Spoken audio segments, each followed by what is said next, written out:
जैसा आप लोग सभी जानते हैं कि हमारा संविधान 1950 में 26 जनवरी 1950 को लागू हुआ, सभी लोगों ने बताया और इसके निर्माता हमारे भीमराव अम्बेडकर जी रहे। लेकिन शायद आप ये भी जानते होंगे कि इसको लिखा किसने। मैं आप लोगों से पूछना चाहती हूँ, आप लोगों को पता है कि इसको किसने लिखा है? ठंडी लग रही है। आप जानते हैं? बोलिए, बच्चे लग रहे हैं। नहीं, भीमराव अम्बेडकर जी हमारे निर्माता थे, ड्राफ्ट कमेटी के अध्यक्ष रहे। उन्होंने ड्राफ्ट किया है, इसको लिखा है प्रेम बिहारी नारायण रायजादा जी ने। उन्होंने इस संविधान को लिखने के लिए जवाहरलाल नेहरू के सामने एक शर्त रखी थी। उन्होंने कहा मैं इसे लिखूंगा लेकिन इसके हर पन्ने पर मेरा नाम होना चाहिए और हर पन्ने पर मेरे दादाजी का नाम भी होना चाहिए। ये उनकी शर्त थी। इसके अनुसार उन्होंने एक लिखना शुरू किया, उसमें 251 पेज उन्होंने संविधान सभा को लिखने में यूज किए, जिसमें कि उन्होंने उस समय 395 धाराएं और 8 अनुसूची बनाई थी, जो वर्तमान में 511 तो धाराएं घटती बढ़ती रहती हैं। संशोधन के अनुसार कभी घट जाती है, कभी बढ़ जाती हैं।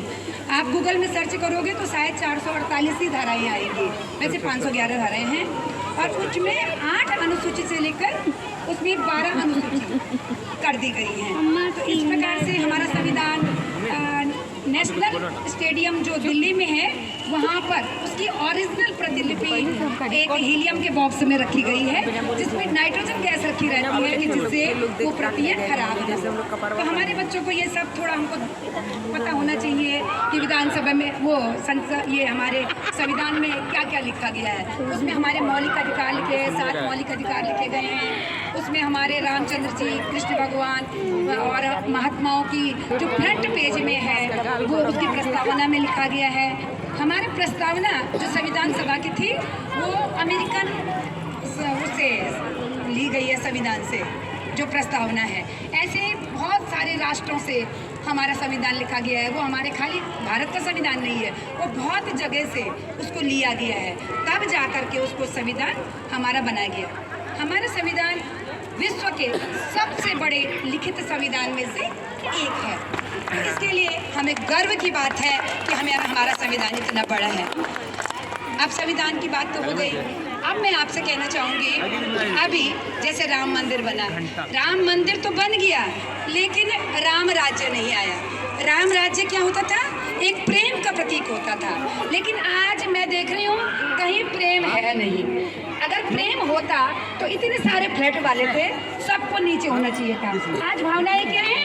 गिरी जी अध्यक्ष हैं, हमें नहीं जाना, अजय जी अध्यक्ष हैं, चंदा जी को नहीं जाना, अंकिता अध्यक्ष है किसी।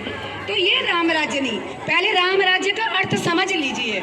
अगर आप जानते हो कि राम वास्तव में आए हैं तो सभी फ्लैट वालों को नीचे एक प्लेटफॉर्म पे होकर गणतंत्र दिवस मनाना होगा, तभी राम राज्य आएगा, वरना बोलने से कोई राम राज्य नहीं होता। हमने राम राज्य की रैली निकाली, किसी भी ग्रुप ने रैली निकाली हो, मैं हर ग्रुप में मौजूद रही, क्योंकि मैंने राम भगवान के लिए रैली निकाली, न कि मैंने चंदा के लिए रैली निकाली, न मैंने गिरी जी के लिए रैली निकाली, न किसी अन्य व्यक्ति के लिए। हमारा संबंध राम जी से था। वैसे आज हम अपने देश के लिए रैली निकाल रहे हैं, तो इसमें यह मत सोचिए कि गिरी जी प्रेसिडेंट है तो हमें नहीं जाना। वो लोग मूर्ख लोग हैं जो लोग घरों में बैठे रहते हैं कि गिरी जी अध्यक्ष हमने नहीं जाना। हम सब फ्लैट वालों को एक साथ मिलकर गणतंत्र दिवस मनाना चाहिए था। मैं आप लोगों से चाहती हूँ कि जब हम अगला स्वतंत्र दिवस मनाएं तो एक प्लेटफॉर्म पर सारे लोग मिलकर इस स्वतंत्रता दिवस को मनाएंगे और हम गिरी जी का साथ देंगे। धन्यवाद। जय हिंद, जय भारत।